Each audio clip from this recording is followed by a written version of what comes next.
Oh, que saudades que eu tenho da minha infância querida que os anos não trazem mais. Que dor, que sonho, que flores, saudade das tardes fagueiras perto das laranjeiras debaixo dos bananais. Em 1500 a história de um povo inteiro mudou. Para alguns naquele dia foi criado um herói. Para outros, nasceu um vilão. E quando esse vídeo acabar, quero saber a sua opinião. Nossos vídeos têm caráter educacional visando recriar em 3D as notícias veiculadas por jornais, revistas e outros meios de imprensa. Minha terra tem palmeiras onde canta o sabiá. As aves que aqui gorjeiam não gorjeiam como lá. Essas foram as letras do poema Canção do Exílio, de Gonçalves Dias, que no final ainda diz assim: não permita que aqui eu morra sem voltar para lá. Ele escreveu isso quando estava em Coimbra, longe da sua terra natal, longe da sua família, longe dos seus amigos. E a saudade é uma coisa que nos faz refletir. A gente ama esse país, apesar de discordar de um monte de coisa que acontece com ele, ele é a nossa terra. E supostamente o seu descobridor na teoria e na prática, colonizador Pedro Álvares de Cabral, teve uma morte muito suspeita.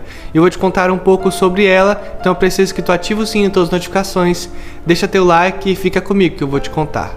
Para muitos, pessoal, Pedro Álvares de Cabral é um herói português, capitão-mor, líder de expedições que colonizava outros lugares, além de Portugal, numa época onde Portugal e Espanha brigavam pela expansão marítima, que era quem tinha mais poder bélico para colonizar outros locais.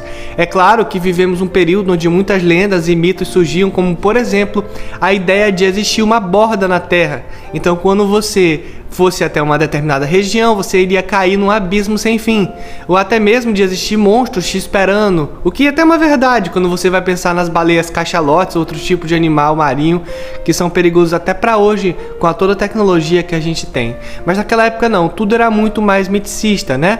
A ideia de que se você for em tal lugar, lá vai ter um ciclope, ou lá vai ter um dragão. Então eles se preparavam muito bem para isso, com armas, lanças, sem saber o que iriam esperar. Desde quando Colombo descobriu a América, então começou essa expansão entre Portugal e Espanha. Inclusive os territórios da nossa continente americano foi dividido na União Ibérica. Uma parte ficou em Portugal, outra parte ficou com a Espanha. É por isso que na América do Sul o único país que fala português somos nós, brasileiros, colonizados por portugueses. O resto, que foram colonizados por espanhóis, falam o espanhol como idioma oficial.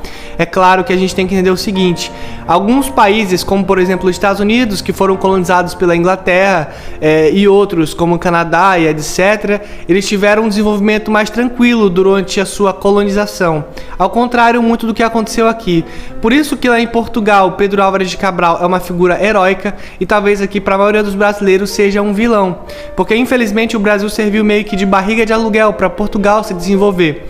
Quando ele chegou aqui, ele encontrou os índios e resolveu então fazer uma troca de objetos com escambo, e ele dominou aquelas terras indígenas e utilizou as riquezas naturais do país. Quando ele foi fazer estudos de minas, de material bruto, ele descobriu o pau-brasil, instalou as feitorias e nelas eram extraídos. Infelizmente boa parte das nossas florestas foram desmatadas naquela época, mas aí a missão de Pedro Álvares de Cabral acabou aqui. Ele retornou para Portugal, num local chamado Santarém, e lá ele foi estranhamente encontrado morto perto a uma igreja local.